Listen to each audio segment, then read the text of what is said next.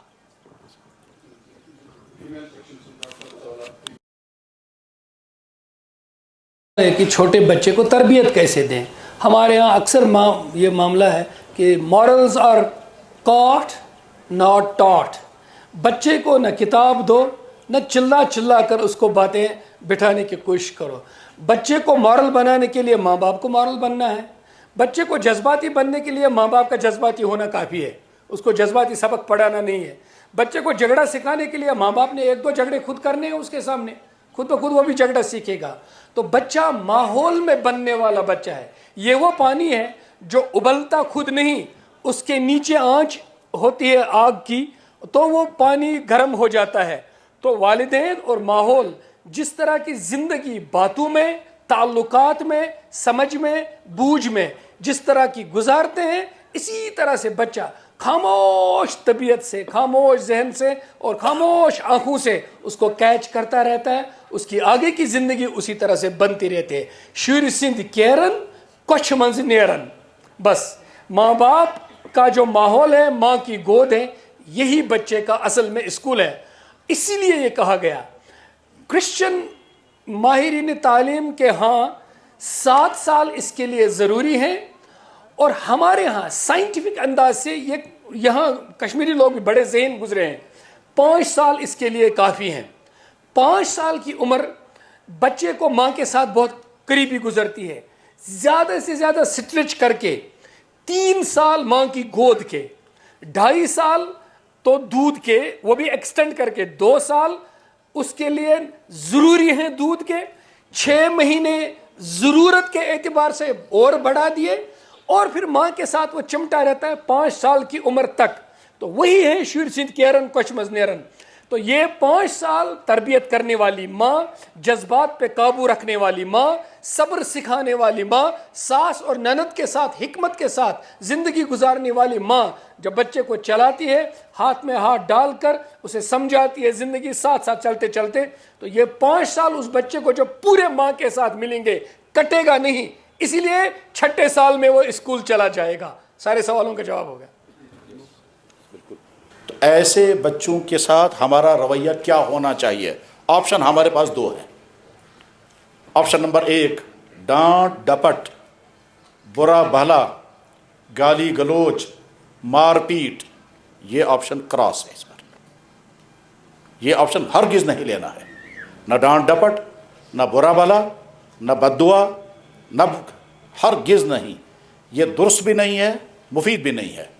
دوسرا راستہ ایک ہی ہے، محبت، پیار، کتنا ہی وہ ناراض کرنے والے کام کیوں نہ کرے، کتنا ہی وہ الجھنے والا کام کیوں نہ، کتنا ہی وہ غصہ دلانے والا کام نہ کرے، یہاں سے نرم رہنا ہے، نرم رہ کر کے، محبت کر کے، پیار دے کر کے اور سمجھا کر کے۔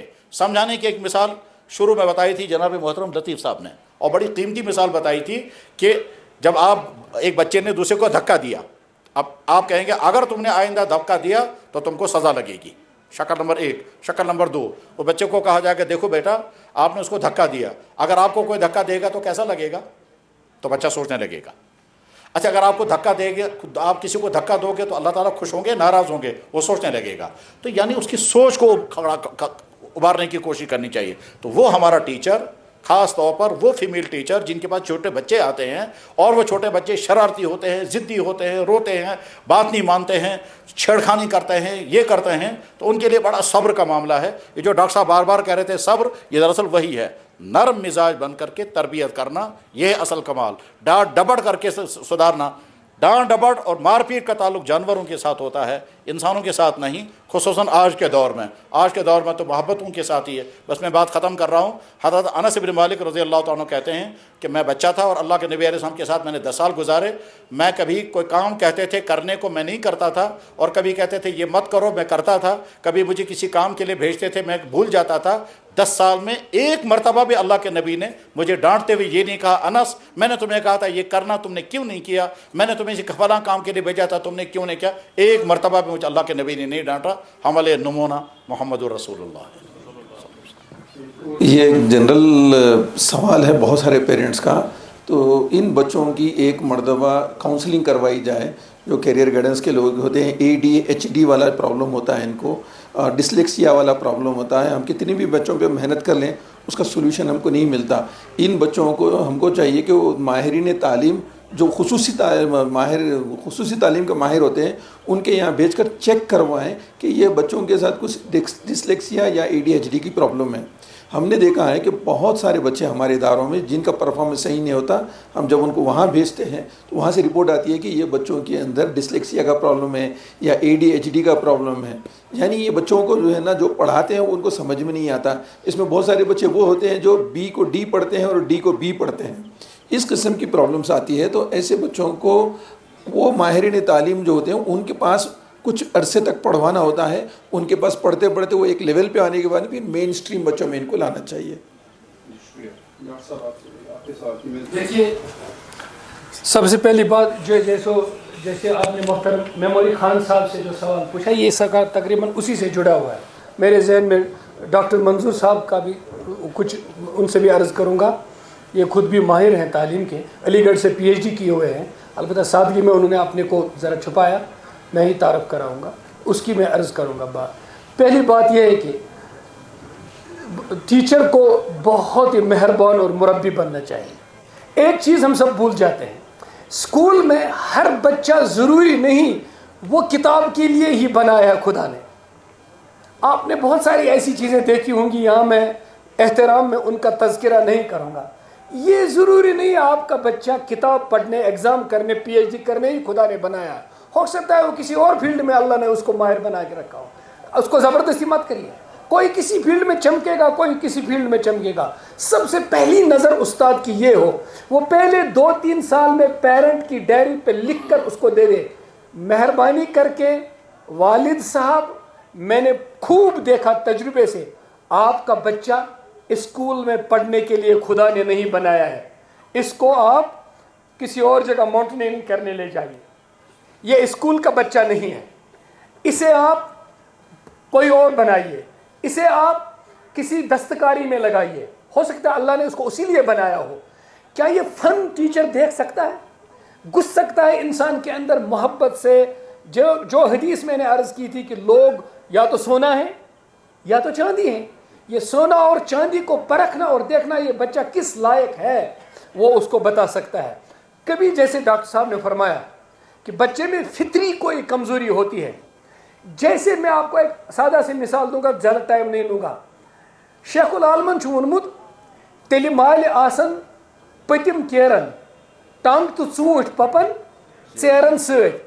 اس کے بایولوجی کے معنی ہیں پیوبرٹی بالغ ہونے سے پہلے شروع ہو جائے گی، کیونکہ تعلیم ایسی ہی ہوگی اور شکلیں ایسی ہی ہوں گی کہ بچہ بالغ نہیں ہوگا لیکن بالغ ہو جائے گا، خیالات سے، سوچ سے، سب کچھ سے. نمبر 2 ٹنگ تو ژوٗنٛٹھۍ پپن ژیرن سۭتۍ پپنٲے اَسہِ کٲشرو. مےٚ ؤنۍ تو امریکن تریل چھا اکتوبرس منٛز یِوان والنہٕ کِنہٕ جوٗنس منٛز؟ امریکن کر یِوان والنہٕ؟ اکتوبرس منٛز. أسۍ کر تراوان تتھ رنگ چھٔکِتھ تیار؟ جوٗن جُلایس منٛز. جوٗن جُلایس منٛز یُس امریکن رنگہٕ سۭتۍ تیار گژھِ، نہ چھُ تتھ رس، نہ چھُ تتھ صحت، سُہ چھُ بٮ۪مٲرۍ. أسۍ چھِنہٕ یژھان کانٛہہ بچہِ جوٗن جُلایس منٛز پۄپراوُن رنگہٕ سۭتۍ. تٔمِس چھِ فطری طور پر دٮ۪ماغٕچ مشین چلان اکتوبرس منٛز. کچھ بچوں کی ذہانت رنگ لاتی ہے 16-17 سال کے بعد. ہم ان کو 6 سال کی عمر میں وہ نکالنا چاہتے ہیں. یعنی انٹلیکٹ کی آنے کی جو رفتار ہے کسی میں پہلے ہے کسی میں بعد میں ہے. کوئی بچہ بالغ جلدی ہو جاتا ہے، کوئی بچہ بالغ پہلے ہو جاتا ہے.